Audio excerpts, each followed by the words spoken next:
maganda ang kita ng negosyo mo. Ang laki ng tubo, ang laki ng kita. Ngayon, dahil hindi ka sanay dyan, ano ang gagawin mo? Okay? So, dahil hindi ka sanay na malaki ang kita, okay? Dahil baka tsamba lang yan. Sana hindi yan tsamba. Okay?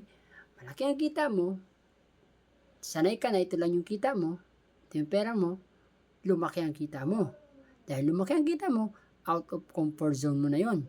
Ano ngayon ang tendency ng katawan mo, ng isip mo? Okay? Hindi ka sanay na ganun kalaki yung pera mo. Maghahanap ka ngayon ng pagkakagastusan. Yes, dyan maraming namamali na mga nag-start up ng negosyo. Yung mga nagsisimula sa negosyo. Akala nila wala nang katapusan yung kikitain nila. Akala nila infinite na yung kanilang success. Pero, take note, dahil hindi sanay yung katawan mo, marami kang pera, ano ang gagawin mo? Hahanap ka ngayon ng pagkakagastusan kasi hindi ka komportable. Ito ka komportable ka sa gantong kita. Nung lumaki, hindi ka na ngayon komportable. Kaya para maging komportable ka, hahanap ka ngayon ng pagkakagastusan. Kahit ano, basta maghahanap ka ngayon ng pagkakagastusan. Bibili ka ng bagong gamit, bibili ka ng bagong kahit hindi mo kailangan. Pwedeng bagong sapatos, mamahaling gamit, yung mga hindi mo na-experience, gagawin mo na, magta-travel ka, bibili ka sa Starbucks, kung ano-ano. So dahil yun ang gagawin mo, ano ang mangyayari? Bababali yung pera mo, pag bumalik na, nasa comfort zone ka na ulit. Okay na yung pakiramdam mo, kasi nga, hindi ka sanay sa ganun. Hindi ka sanay sa ganung kalaking pera. Kaya ang tendency ng katawan mo, kahit wala kang pagkakagastusan, maghahanap ka ng pagkakagastusan. So, instead na manggigil ka dun sa action, okay? Instead na manggigil ka sa dublehin mo yung action kasi maganda yung kita, ang nangyari, ang nag-domino effect, baligtad. Sa halip na action na mag-domino effect, ang nangyari, yung gastos ang hinabol mo, hindi yung action. So, dapat na-addict ka dun sa pagkita. Action ang pinalaki mo, hindi yung gastos ang pinalaki mo.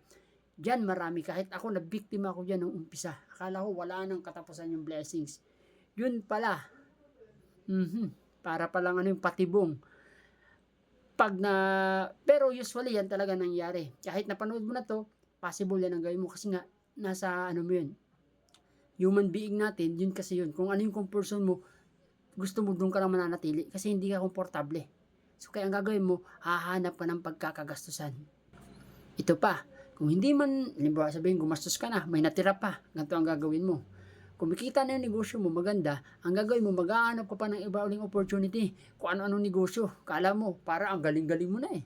Ang dahil mong kinikita, kala mo, ang galing-galing mo na. Dahil kumikita to, maghahanap ka pa ng isa. Dudublin ko ang kita ko. Ang nangyari, wala. Nalugi, naubos, back to zero. Ngayon, mas demotivated na. Mas yun na lang nawalan ng gana. Pero normal yan. Okay? Pero dahil kung napapanood mo ito at gagawin mo talaga, wag mong gawin yan. Okay? Pag may pera ka, hayaan mo lang. Okay? Tuloy mo lang yung negosyo mo. Pag-aralan mo, mag-deep dive ka, wag kang lumiko, wag kang maghanap na ibang negosyo, wag kang bumili ng kung ano-ano. Ganun pa rin yung lifestyle mo. Basta lumalaki lang yung bangko mo, pinapalaki mo din dapat ang knowledge mo. Para maging komportable ka dun sa ganung kalaking pera. Kasi ito lang yung knowledge mo, ito yung pera din. Para maging komportable ka. Dahil lumaki yung kita mo, dapat palaki mo din sa sarili mo yung knowledge mo para maging komportable ka dun sa paglaki ng pera. Hindi yung malaki ang pera tapos ikaw hindi lumalaki. Hindi yun pantay. Okay? So yun lang, sana nakatulong ito sa iyo. Kung ikaw yun. Bye-bye.